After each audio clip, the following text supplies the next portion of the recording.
جب حاجی حج کے لیے جائے گا تو نیت احرام بھی کرے گا، احرام بھی باندھے گا، وہ کہاں سے باندھنا ہے؟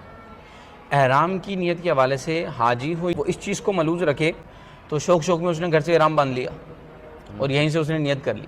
اب گھر سے احرام باندھتی اگر اس نے نیت کی تو یہاں سے احرام کی پابندیاں شروع ہو گئی. صحیح. اب کسی نے گلے ملے، اس کی خوشبو اس کے احرام میں کنورٹ ہوئی، دم لازم آ جائے گا. اللہ اکبر. کوئی بہترین اعلیٰ قسم کا سینٹ لگا کر آیا تھا، اس نے آ کے گلے ملے، وہ خوشبو اگر احرام میں آئی تب دم لازم آ جائے گا. تو گھر سے احرام اگر باندھ رہا ہے تو احرام کی نیت نہ کریں. اچھا. اور اگر اس نے جناب عالی ایئرپورٹ پر بھی احرام باندھا ہے تو ایئرپورٹ پر بھی وہ احرام کی نیت نہ کرے. صحیح ہے. اب وہ جب جہاز میں بیٹھ جائے اور جب جہاز جناب اڑان بھر لے اس وقت وہ آنکھیں بند کرنے سے پہلے، کھانا کھانے سے پہلے احرام کی نیت کر لے، کیونکہ کھانا کھانے کے بعد اس پر غنودگی طاری ہوگی، وہ سو گیا. اگر وہ سویا اور میقات نکل گیا تو پھر دم لازم آ جائے گا.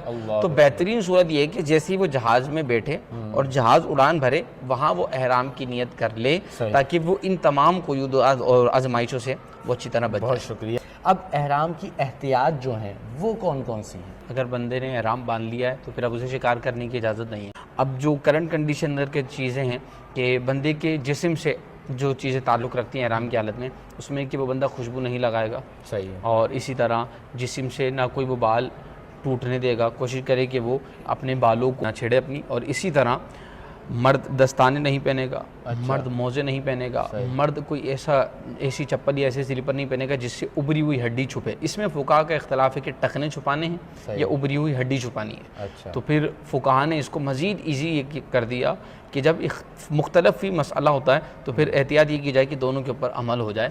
اور اس کے ساتھ ساتھ کہ جناب اسے جوں بھی احرام کی حالت میں مارنے کی اجازت نہیں ہے، حتیٰ کہ وہ کسی کو اشارہ بھی نہیں کرے گا کہ جوں جاری ہے یہ مار دو. اس کے ساتھ ساتھ ناخن کترنا یا کتروانا، منہ نہیں چھپایا جائے گا احرام کی حالت میں، نہ مرد چھپائے گا اور نہ ہی عورت چھپائے گی. اسی طرح بغیر سلے کپڑے پہننا یہ مرد کے لیے ضروری ہے، عورت سلے ہوئے ہی کپڑے پہنے گی. اور ساتھ ساتھ اس کو بھی کوٹ کرتے چلیں کہ مرد اور عورت کا احرام عمومی طور پر یہ ہوتا ہے کہ دکانوں پر جو ہے وہ لکھ دیا جاتا ہے کہ عورت کا احرام. یہ سمجھ لیں کمائی کا ایک ذریعہ ہے، ورنہ عورت کا احرام وہی ہے جو اس نے کپڑے زیب تن کیے ہیں. اچھا. وہ وائٹ سا اسکارف دے دیا جاتا ہے، وہ پاؤں تک گھٹنوں تک جا رہا ہے، عورت سمجھتی ہے کہ میرا احرام ہے. تو ایسا نہیں ہے، بلکہ اس نے جو کپڑے زیب تن کیے ہیں وہی اس کا احرام ہے. اور مرد کا احرام بغیر سلی 2 چادریں. اور اسی طرح مرد اپنے سر کو نہیں ڈھانپے گا.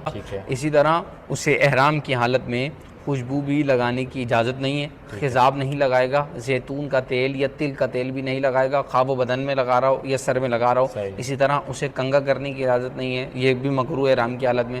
سنگھار کرنا اس کی بھی اجازت نہیں ہے. بدن کا میل اگر احتلام اسے ہو گیا ہے تو وہ نہائے گا، لیکن کوشش کرے کہ وہ خوشبودار صابن سے نہ نہائے. اور مرد 2 احرام اپنے ساتھ رکھے تاکہ اگر ایک کھانے کی صورت میں احتلام کی صورت میں گندا ہوتا ہے تو وہ اسے یوز کر لے. اسے خوشبودار چیز کھانے کی بھی اجازت نہیں احرام کی حالت میں، جیسے الائچی ہو گئی، زعفران ہو گئی، اور اسی طرح لونگ ہو گئی.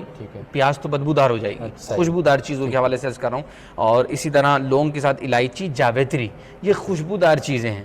اور ہمارے یہاں تو ماشاءاللہ پاکستان کے اندر گٹکا بھی کھایا جاتا ہے، جناب میم پوری بھی کھائی جا رہی ہے. یہ جو خوشبو والی چیزیں ہیں اگر یہ بھی وہ احرام کی حالت میں کھا رہا ہے تو دم اس پر لازم آ جائے گا. دم کی 1 ورڈ ڈیفینیشن یہ سمجھ لیجئے کہ ایک صدقہ فطر ادا کرنا.